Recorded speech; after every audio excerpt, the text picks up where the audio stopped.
Yo, what up? Listen, welcome back to the Shooters Podcast. I'm your host, Brandon Shotme, where we talk about the business of photography and videography. I got a special guest.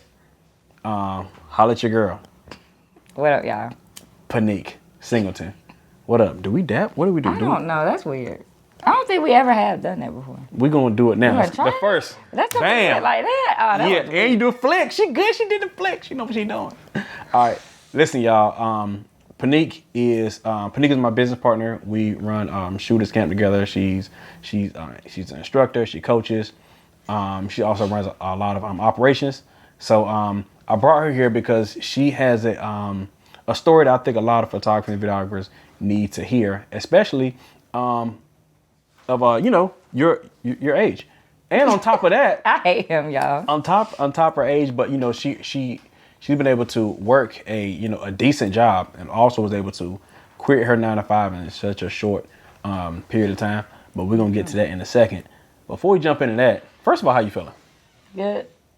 Okay, that was quick. That was real quick. All right, so listen, just tell everybody a little bit, who you are, what you do. Just tell them a little about yourself. I mean, y'all already. But Okay. we don't know. We don't know. There's listeners all over the world. What's up, y'all? My name is Pinique, like he said. He said my last name too, but I don't really ever use that because there's really not a lot of people named Pinique, so I just go with that.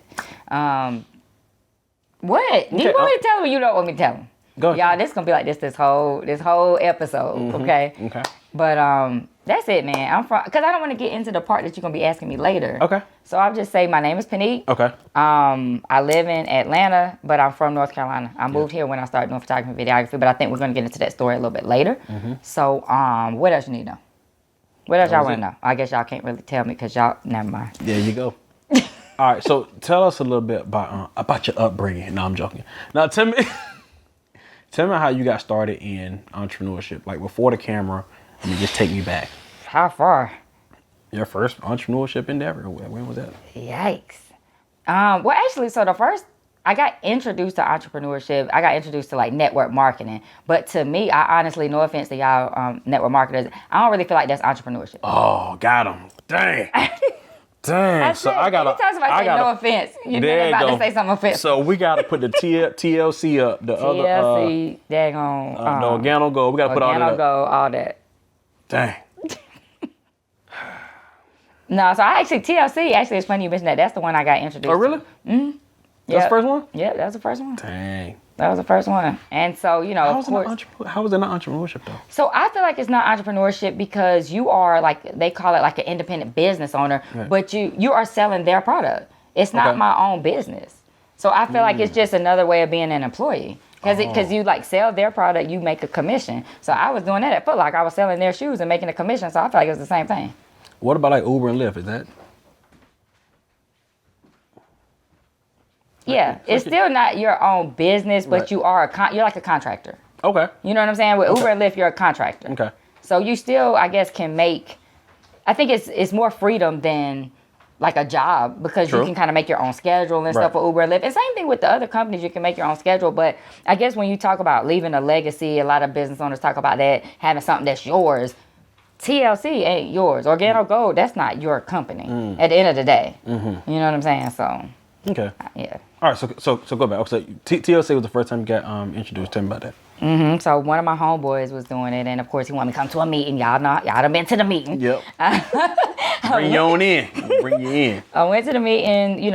Actually I was skeptical, but I bought the product. I liked the products that they had, and so I just did that for a little while. But what it did, though, even though I don't feel like it's really entrepreneurship, I don't even know if I should look at you or the people. Let's go back and forth. Yeah, I look at both. So even though it's not, I don't feel like it's like real entrepreneurship. It did help me because a lot of the people in that business were like talking about like mindset. You know what I'm saying? So I started reading different books and learning about entrepreneurship, start following different entrepreneurs and stuff online. So it was like a little gateway. And what was this? Like what year was this? This was 2015. 2015, got it. Okay. 2015. For sure. Yeah. And how old were you this time? You was 32. Who knows? 33. Was it? 33. 2015? Okay. I'm not sure. Okay. So before 34? That, you was just what? 34 maybe? Before that, so before you get introduced to TLC, you were just like working. Like what were you doing? Just working?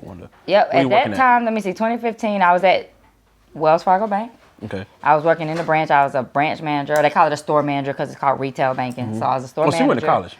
I did go to college, but I'm not sure that I necessarily need that for that job. I don't know. Oh, okay. I don't know, but I did go to college All right.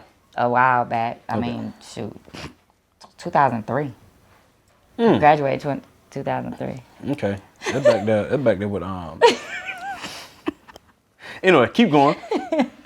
We ain't gonna do that today. I did go to college. Okay, whatever. So yeah, I was working for Wells Fargo Bank. I was a manager. I hated it. I know y'all know about the little scandal with Wells Fargo when people were opening up the fake accounts and stuff. I wasn't gonna do that. They were doing that? I was actually about to get fired. Somebody should have told me that. Yeah, I was actually about to get fired because our branch wasn't meeting our goals. So I wasn't gonna do nothing unethical. Like we're not gonna open fake accounts. We're just not gonna make it.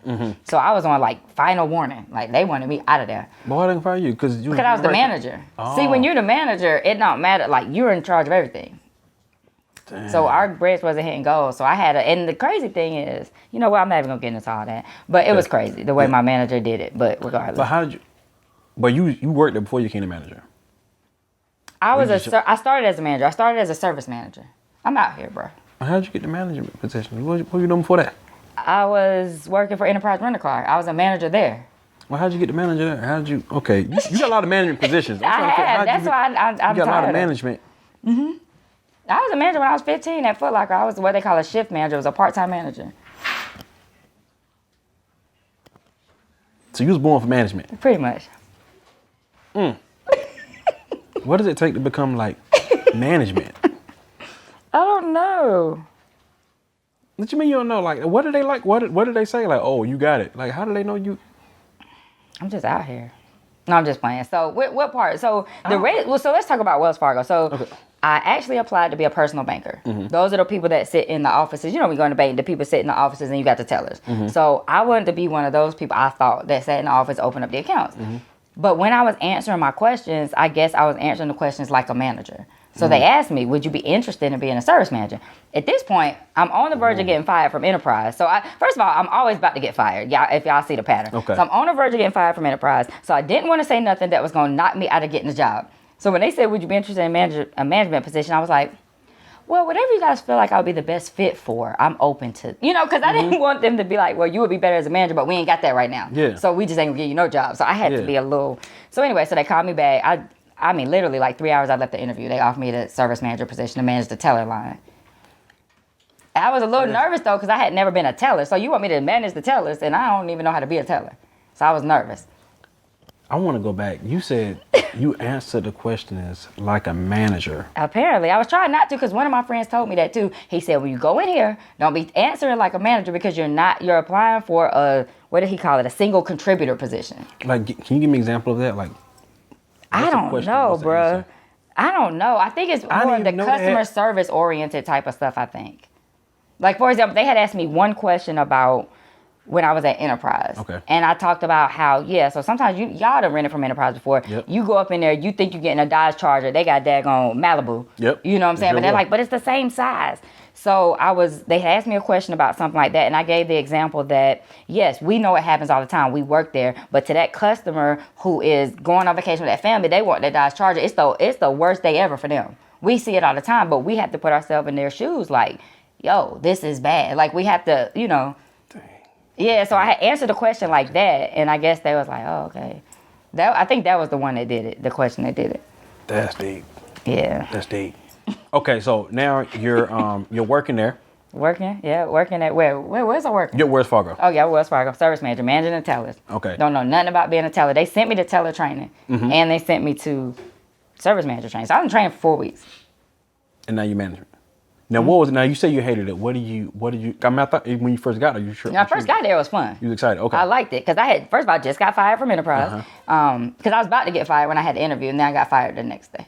So, anyway. How you get fired from Enterprise? No, I got fired from Enterprise because I was a manager, and our branch wasn't hitting our goals. Dang. So, you managing, but you just say, what's up your team? I mean, my team, I can't blame it on the team, because I'm the manager, right? Sure. So, I think it was our location, I feel like. Because that location sucked before I got there. Okay. So he was just looking for somebody to fire. Okay. Well, let's people who I don't care if he's watching this. He know who he is. Okay. If Enterprise, man, listen, y'all just keep doing y'all thing. Y'all doing good. Enterprise.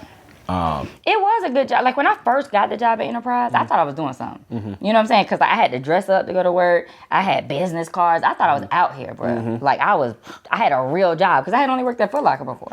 So when I got a job at Enterprise, you could tell me nothing. Oh. Making $30,000 a year, excited. So now you at bought a house and everything. I mean, I thought I was doing something. So now you're at Wells Fargo and everything is good. At first, yes. At first, when I everything first is good. everything's What was so like good about it? Well, first of all, I was making more money than I was at Enterprise. True. I also didn't have to be outside in a business suit washing cars in the freaking 100-degree weather. Y'all wash cars in suits? Oh yeah. Oh, y'all was real professional. So we had to. So some branches you'll go rent a car and you sometimes see the dude outside with shorts on and a t-shirt washing the cars. That's the car prep. Yeah. But every branch don't have a car prep. And our branch was a smaller branch, so we didn't have a car prep. So if you don't have a car prep, you have to wash the cars, vacuum them, everything. You got that sweating, come in, drenched, got the clipboard tomorrow. All right, sir. So here go and you sweating. Yeah. So now what is everything? You're making more money. What Making more money. I don't have to go outside. Cool.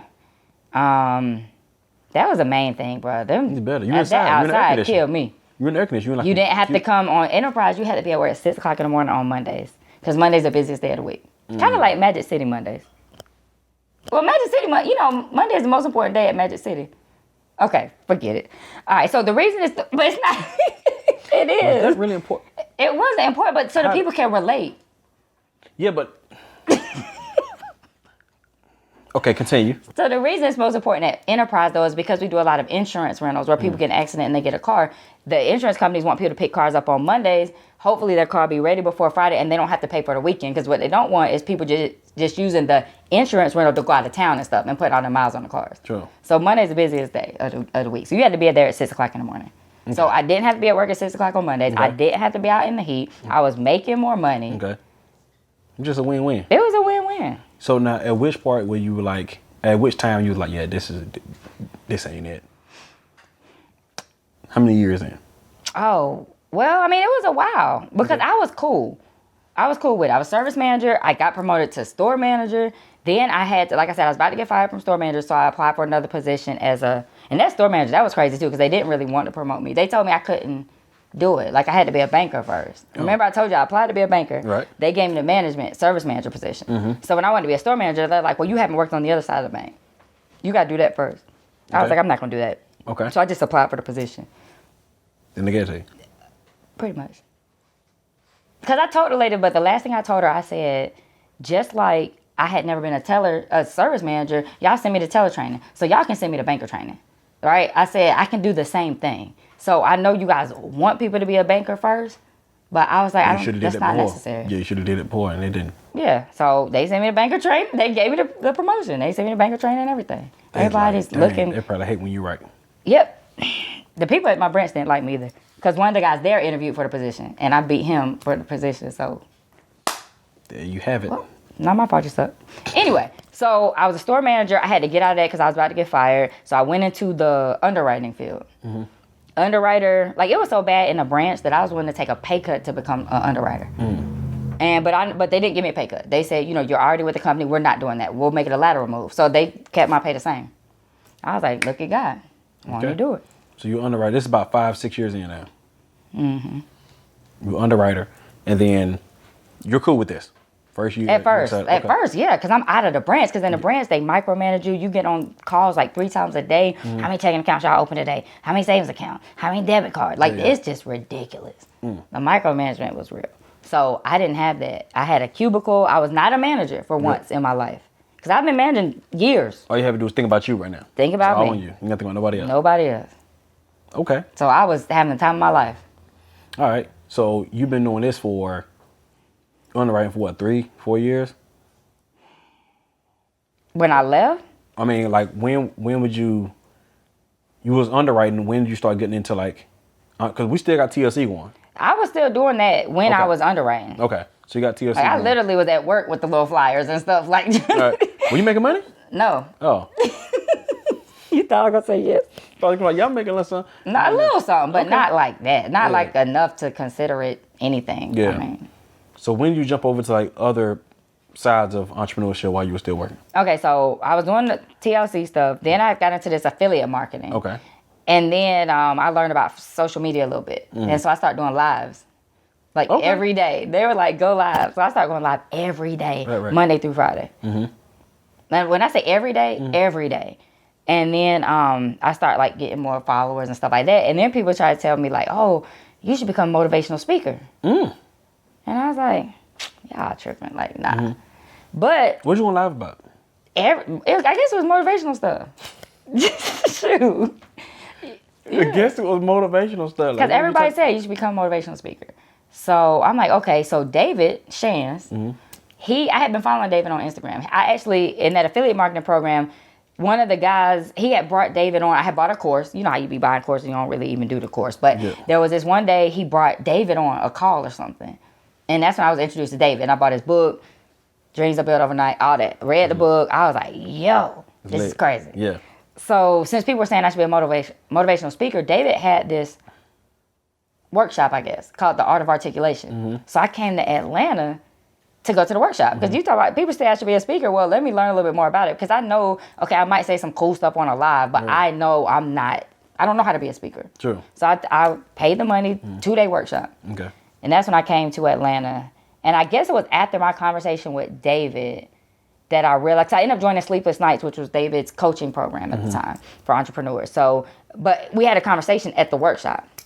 And he was like, well, you said you want to be an entrepreneur. Because I told him what I was doing right now. And he was like, so what you going to do to quit your job? And I had like a clothing brand at the time. Yeah. But he said that joint was whack. Well, he didn't really say that, but for the most part, that's what he meant. He's like, yeah, that joint ain't really going to hit like that. Okay. So I'm like, okay, cool. Just what was the clothing brand? It was called Build a Lasting Legacy. So the acronym was BALL, right? So he was like, it looked all right. It's okay, but I guess he was saying, but for real though, he was like, because he's made money, obviously, selling shirts. True. Probably 7 figures at least, selling shirts. And so I respected his opinion and stuff. And he was like, but what are you really going to do to quit your job though? Because how many shirts do you got to sell to quit your job? I was like, a lot. Yeah. So he was like, what do you want to do? I said, I really don't know. He was like, so you want to be an entrepreneur, you want to quit your job, but you don't know what you want to do. Correct. So he told me to go home and do some research. So it was a 2-day workshop. So that night I went home, I Googled different jobs and stuff. He said, Google what businesses you can start for under $1,000. So I Googled, I did that, came back the next day. We talked again at the end of that day, and I told him, I gave him a list of some stuff. I was like, some of these are whack, but I just wanted to have a list. You said I need to bring a list, so I brought a list. I said, but some of these I wouldn't even consider. What was on the list? It's stuff like walking people dog, social media manager. No, I'll use a leash. Right. Social media manager. I didn't really know a lot about managing social media for people. Like a nanny. Of course, I don't want to be a nanny. I don't even really like kids like that.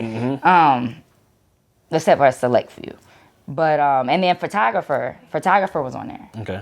And he was like, I can see you doing that. Even though I've known this dude 2 days at this point. But, whatever. So he was like, I can see you doing that.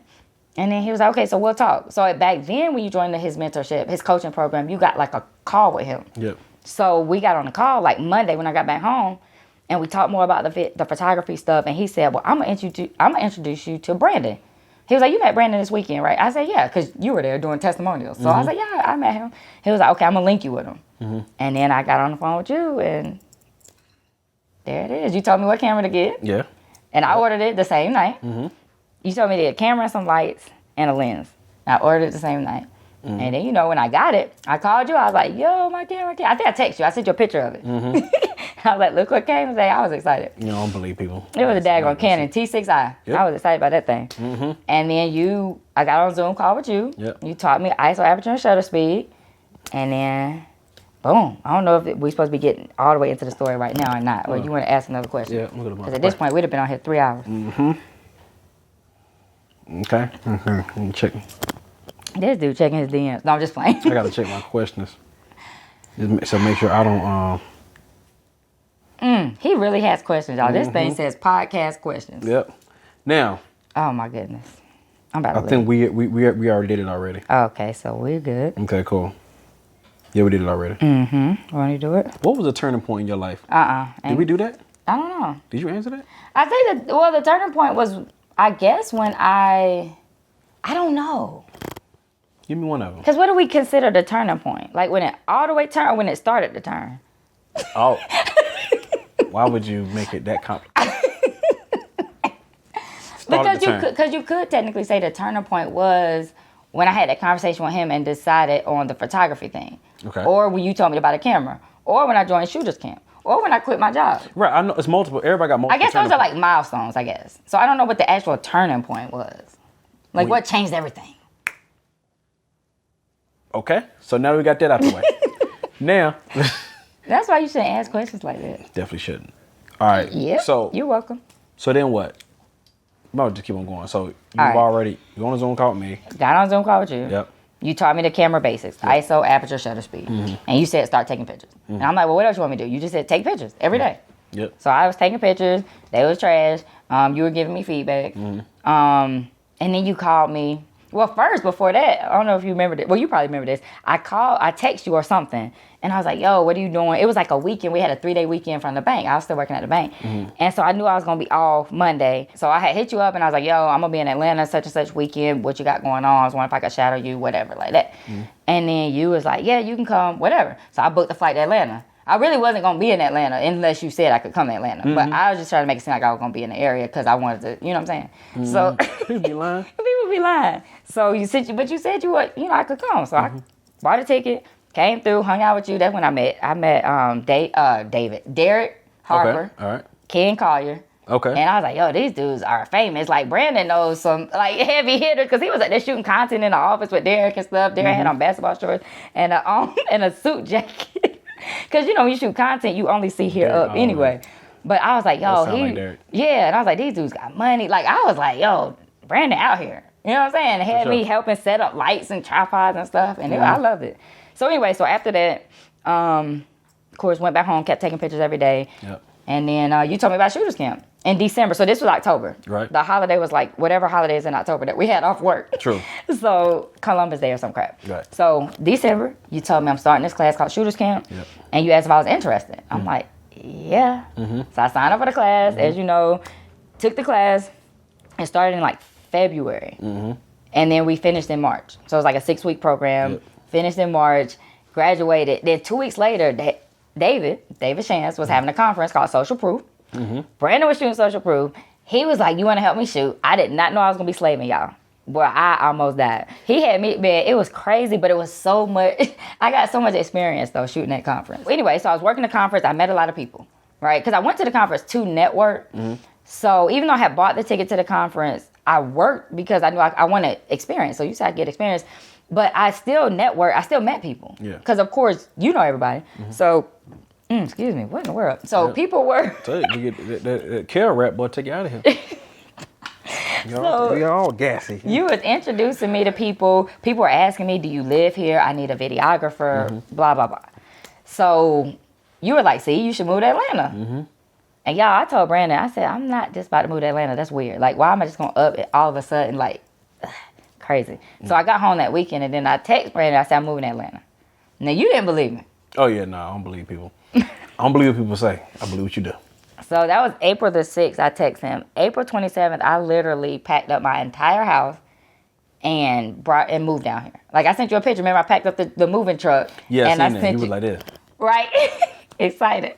Packed up the whole house. I had a townhouse in North Carolina. Moved everything down here. Went back home because I still had some stuff to handle at home. Right? So let me back up, y'all. My mom had a friend that lived here, so I moved in with her. I talked to her. She said I could rent a room from her. So that's what I did. So that's why I packed up all my stuff, put it in storage, because I was just going to have one room. So I wasn't going to have room for all my furniture and everything. Right. So went back home, put in my 2 weeks notice at work. They only made me work one of the weeks, but I still got paid for both. Of course, you know how that works with jobs.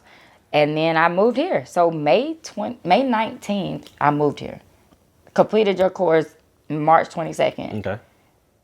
By May 19th, I had done quit my job, moved to a whole nother state to do videography full time. That's like, so you picked up the camera when? August of 2018. And so this was May 19th of 2019 that I moved here. So it hadn't even been a year of me having my camera. Right. So you had a camera less than a year, quit your job, went full time. Okay.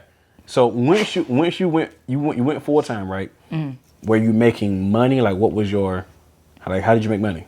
A little bit. I mean, I wasn't like rich or anything, but so basically, a lot of times you would introduce me to people. So it was crazy, y'all. So I was packing up the rest of my stuff. I was at the house, we were painting, and Brandon had called me and he was like, "What you doing Monday?" I was like, "Unpacking, I guess. I mean, I'm, because I was just coming up there that Sunday." And then he was like, "Well, I got a client for you Monday." So like I literally hit the ground running. The day after I moved here, I had a client. And there wasn't a lot of money, but nevertheless, it was a client. Right. Okay. So I was excited. Matter of fact, I had a client the day before I came. I had a client back in North Carolina that Saturday, moved Sunday, had another client Monday. So I was starting to get a little bit of work. Okay.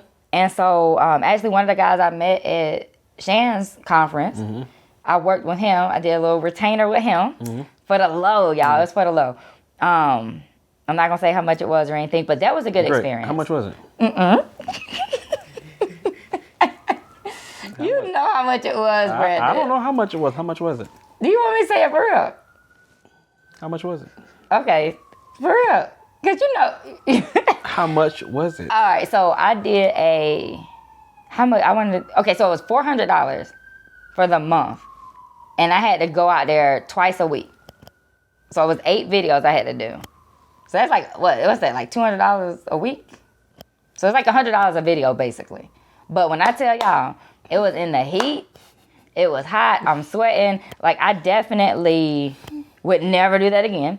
But it really helped me, though, with my editing. Because I had to turn the videos around so fast. I didn't have no choice but to edit. Yep. To learn how to edit. Yep. You know what I'm saying? Picking songs, timing the stuff with the B-roll. So it helped. Yep. So it was one of those things. I don't regret it. I wouldn't do it again, but I wouldn't change it because it really did help me to grow. Yeah. So did a conference that first week we got here with you.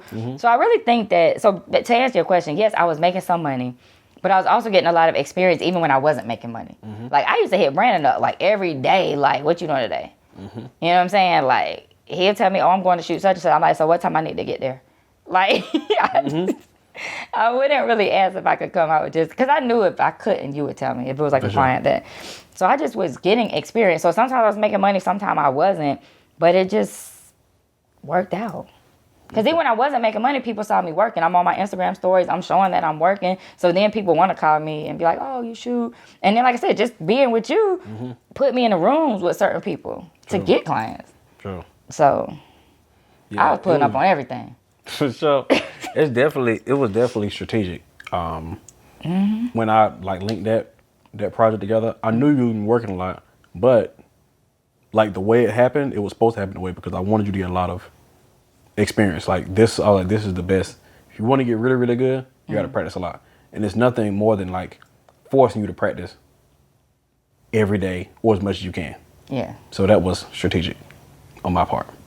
But so now how did this shooters camp thing come about? You're working, you quit your job. How did this shooters camp instructor thing come about? So I actually started helping with shooters camp when I still had my job. Because I remember the first night I taught, I was at work studying to teach the code.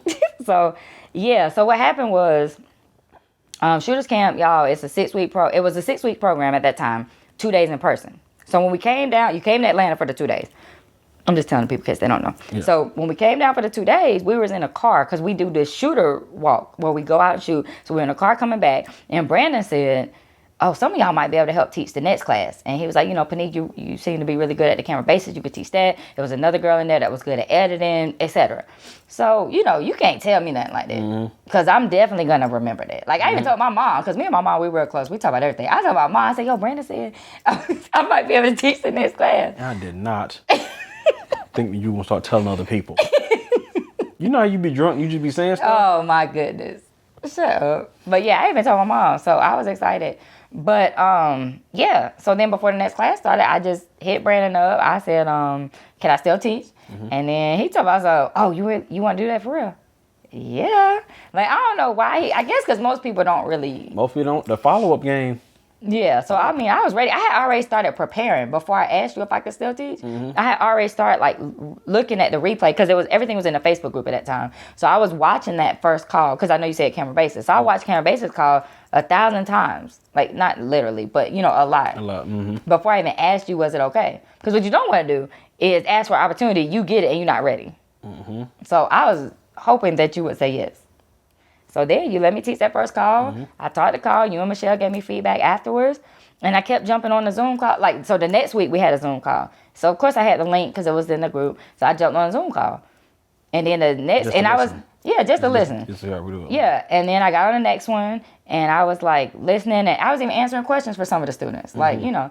And so then probably about 4 weeks in, I just went ahead and put on my Instagram bio, I just went ahead and put Shooters Camp Instructor. I mean, at this point. What? What, Brandon? Okay, great. You good? I'm good. I'm good. I don't know how or where or why would you. Yep.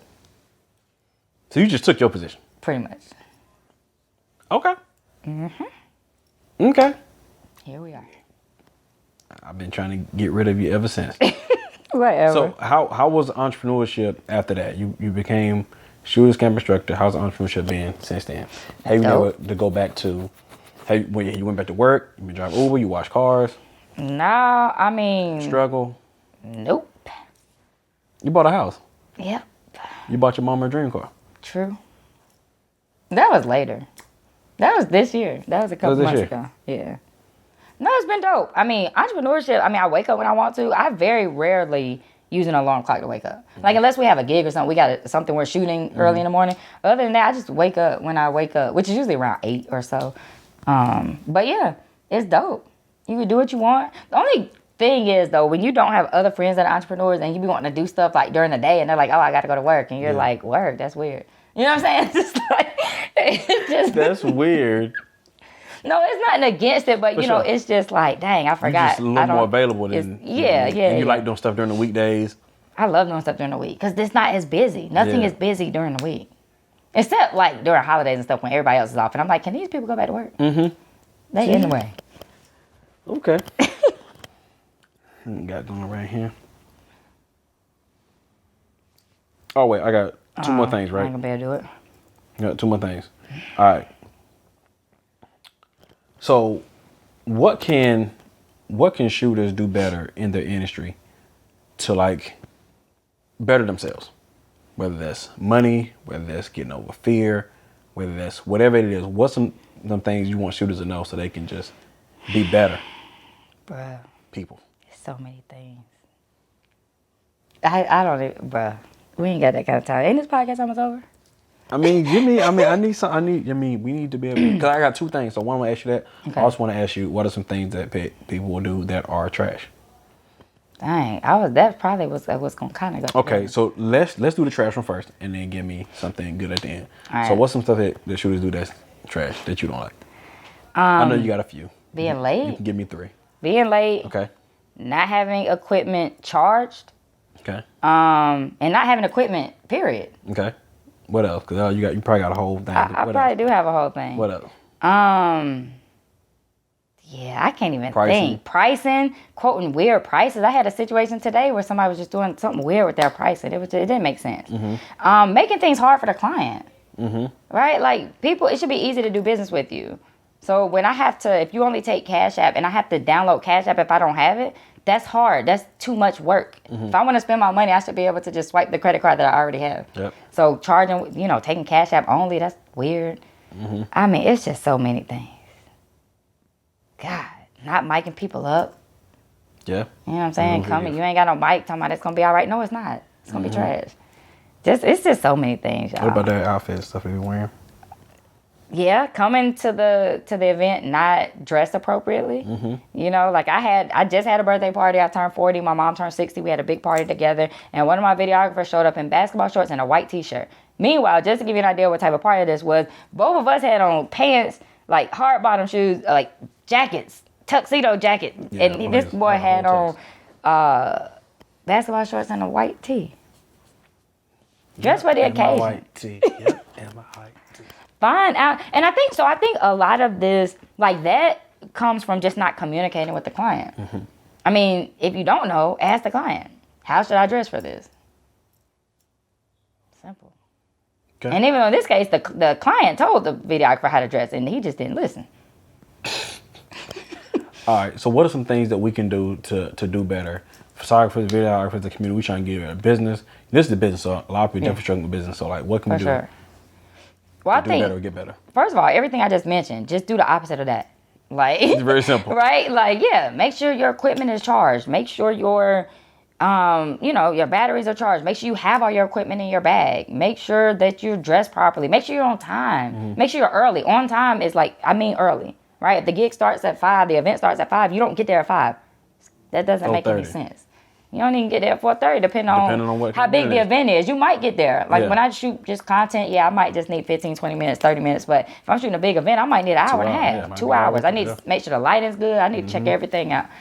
But I think the biggest thing that videographers and photographers don't do, and this came up at our conference this past weekend at the Yellow Print, they don't invest in themselves. They stuck on this YouTube university. I want to figure it out myself. I'm going to watch YouTube and I'm going to learn about all this equipment. Yeah. Like, there's people, and I'm not saying this because I want people to pay us for shooters camp, right? Like, you got your nephew know how to do it, pay him. You don't have to pay us, but what I'm saying is tap in with people that, now don't get me wrong though, I don't know if anybody else that has a class like we have, a course like we have that can mentor like we do, but if you find somebody else, that's fine. You don't have to go with us, and I'm not saying this just because I want people to pay me.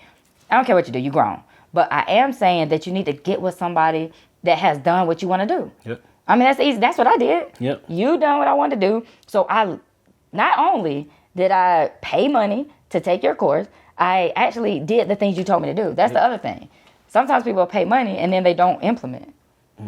So I think it's just, as videographers and photographers, we need to do a better job of investing. All the other businesses invest in themselves. I work with business owners. Yep. So, and you do too. So we work with we do a lot of conferences. Yep. And these conferences are packed. Yep. People pay thousands of dollars for tickets to these conferences. In the credit industry, in financial literacy, in all types of other industries. Facts. But when it comes to photography and videography, again, I don't even know anybody else that teaches this, but us. Not saying there's not anybody else, but I don't know anybody else. Yep. And so we got to do a better job of investing in ourselves and stop trying to figure it out. Yeah, I actually had, I run ads, so actually I had a photographer comment on the ads joint that said, hey, photographers, just figure it out as you go. I was hot. That's the hard way. Like, why work smarter, not harder? Like, if you've already made a mistake and you tell me, hey, Pinique, you probably don't want to do that, I'm probably just not going to do it. I don't want to test it out. Some people got to test it out. Like, like little kids, you tell them the stove is hot, they just got to touch it to see, and then they get burned. Right. But then they touch it again because they want to make sure that could have been a fluke. Let me just try it again. Okay, so it really is hot. Okay. I trust you. It's hot. I trust you. You tell me. It's hot. I'm out of here. Yeah. It is kind of... Yeah, it's rough. Yeah. It's rough. But I think if we just do a better job with that, like, because we are in our course, we're very transparent. I'm not holding back any game. I'm going to tell you exactly what you need to know. I'm not worried. It's weird. A lot of people that do come to our class, though, they say, oh, there's nobody in my city, or I tried to get with somebody as a mentor, but they really weren't trying to give me the game. Yeah, I was going to talk about that. Yeah. Yeah. There's a lot of people who, they hit me with my DM. They tell me, I've shadow somebody. People, they go so quick to shadow somebody. But then when they shadow them, all you do is like help them shoot some stuff, whatever. Sometimes you can't even use the content for yourself. But they still don't know about how can I go back home or go back to wherever I am to implement, make more money, do better, do the same thing that you do. But a lot of times they don't want you to do the same thing they do because like, you're going to take my clients, you're going to take my money. How am I going to eat? Right. So I have a lot of people hit me up and they talking about something. Yeah, man, they won't shadow. They won't let me shadow them. I'm like, yo, stop trying to shadow. Stop trying to shadow. Stop trying to shadow and get you a mentor. Get you a mentor. A real mentor. Yeah. You know what I'm saying? Yeah, like, we're not like that. Like, if you ask me a question, I'm going to tell you. Like, it was funny, this past weekend at the Yellow Print, so I had actually, like, personally text the VIP members because I had to get their t-shirt sizes, right? And I texted from my own phone. I didn't use the app or anything. Yeah. So this guy, afterwards, he texted me the other day and said, hey, it's a question I forgot to ask at the conference. Would you be able to answer this? And I called him. He was like, oh, I didn't know you was going to call me. Like, he was surprised. Yep. And we had a whole conversation. He was like, wow. I was like, thank you so much. I didn't know you were going to do that. Yep. You had a question, I answered it. It's not, let's not make it weird, y'all. Yep. Like, I love it. That's dope. Appreciate you pouring back into the community the way you do. Keep doing what you're doing. You're a blessing. This guy here. I'm done. He keep looking at these questions like it's going. It's only 5 questions. Yeah, I know. That's what I'm saying. It's only 5 questions. Cool. listen, that's it? That's it. Okay. So listen, y'all. Listen, that's it. That's the Shooters Podcast, man, with my special guest, my business partner, Pinique Singleton in the building. Make sure y'all go follow her on the gram. Anything else you want to let them know? Nah, I mean, that's it. Just get a mentor. Practice every day. That's it. If you do get a mentor, don't waste a mentor's time, though. Like, if they're helping you, like, do what they say. But also, guys, just do it. Like, I feel like people always ask me, when you quit your job, were you scared to quit the job? No. Because I already knew what the job was like. You know what I'm saying? So they say, well, you don't know what it's like on the other side. True. But I know what it's like over here. And this joint is not fun. So... True. What's the worst that could happen? I'd be in the same place I am now. Well, I'm already here. So if I don't leave and try something different, I'm definitely going to be in the same place. Yep. So, and I think a lot of times we just don't think about things logically. Yep. You know? So guys, so I'm not telling you to quit your job. Because like I always say, you can't come stay with me if it don't work out. Let's be clear. But what I am telling you is just think logically. What's the worst that could happen? I knew I could get another job because I got jobs before. You know what I'm saying? Like multiple times. Y'all know I keep getting fired and stuff. So clearly I know how to get a job. Yep. Know how to get fired too. But regardless, regardless, you can get another job. You can drive Uber. You can DoorDash. There's all kinds of things you can do if it doesn't work out. So just go for it. If it's something you really want to do, go for it. That's it. That's all I got to say. Okay. We're going to take questions in the comments. If you're not listening to Joint on YouTube, make sure you go to YouTube, hit the comments. We're going to answer the questions. And with that being said, man, we're done here. We out. Okay. So this is Shooters Podcast. I'm your host, Brandon Shotme. Make sure y'all go follow Pinique. It's at Pinique Singleton on the gram. Right, they know how to spell that. You better put that on this thing. Somebody gonna have to put Somebody gonna have to put it on there. Have to do it. They ain't gonna be able to figure that out. Absolutely. Y'all respect the shot. I respect the shooter. We lit!